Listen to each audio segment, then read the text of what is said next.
In ons gesels oor vasberade, gesels ons nou oor onwrikbaar in God se beloftes. Gestel jy skryf 'n hoofstuk in 'n boek wat gestuur word aan gelowiges wat onder geweldige druk is. Sommige van hulle word vervolg. Sommiges van hulle het afvallig geword. Ander het begin meegee aan die versoeking om terug te keer na hulle vorige gewoontes voordat hulle in God geglo het of in Jesus geglo het. Terug te keer na geloofsbeginsels wat nie rekening hou met Jesus Christus nie. Wat sou jy vir hulle sê? Hoe sou jy hulle bemoedig om aan te hou in hulle geloof, al kos dit hulle?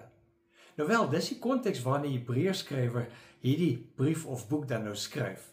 In hierdie boek gee hy die passievolle oproep in Hebreërs 10 vers 23. Laat ons styf vashou aan die hoop wat ons bely, want God is getrou. Hy doen wat hy beloof het. Nou die skrywer besef dat die hoop vir die toekoms is nie in onsself geleë nie, want ons twyfel te gou. Ons raak wanhoopig as iets net ergens begin verkeerd loop. Die hoop vir die toekoms is vanuit die God wat die hoop kan waarborg. God doen wat God beloof. Dis God se aard bovendien om getrou te wees. En daarop kan ons bly staat maak. Nou die tyd van die Hebreërsboek het nie veel verander na nou toe nie. Ja, ons het tegnologiese ontwikkeling, al daardie tipe van goed, maar ons het nog nie hemel op aarde nie. Inteendeel, ons ervaar ook teleurstellings. Ons sien ook mense wat afvallig word. Ons sien ook mense wat die slegte najag en lelike dinge doen. Ook ons beleef die tragiese en ons sien dit in die nuus. Ook ons het innerlike worstelinge. Die belangrike is egter, die God van die Hebreërs se tyd en die God van vandag is steeds dieselfde. Hierdie God is steeds getrou en doen steeds wat hy beloof. Daarom kan ons vashou aan die hoop wat ons bely.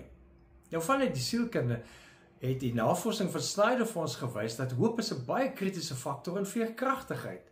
Hy beweer, hoop is nie net 'n verlange na 'n beter toekoms nie. Dis ook die geloof om te dink daar is maniere om daardie toekoms te bereik. So hy sê hoop het twee kante. Aan die een kant is daar willpower as die dryfkrag om aan te hou en aan die ander kant is daar waypower as die vermoë om kreatiewe maniere te vind om by daardie toekoms uit te kom.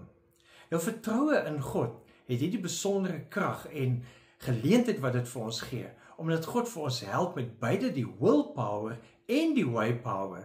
God gee vir ons die motivering en God gee vir ons die manier om 'n beter toekoms te ontdek saam met God. So bly onwrikbaar vashou aan God se beloftes. Leef geïnspireerd.